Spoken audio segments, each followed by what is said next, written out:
আমি এতিম হয়ে কাঁদি না কেন তোমরা বলতে পারো, এতিম হয়ে কাঁদি না কেন তোমরা বলতে পারো। এতিম ছিলেন আমার নবী, এতিম আমিও, এতিম ছিলেন আমার নবী, এতিম আমিও।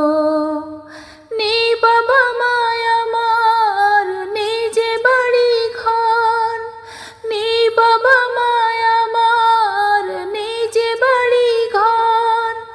আমার মতো কপাল পোড়া নেই ভবেতে আর, তবু মনে নিয়ে সান্ত্বনা কাটাই দিন রাত, মনে নিয়ে সান্ত্বনা কাটাই দিন রাত। এতিম ছিলেন আমার নবী হযরত মুহাম্মদ, এতিম ছিলেন আমার নবী হযরত মুহাম্মদ।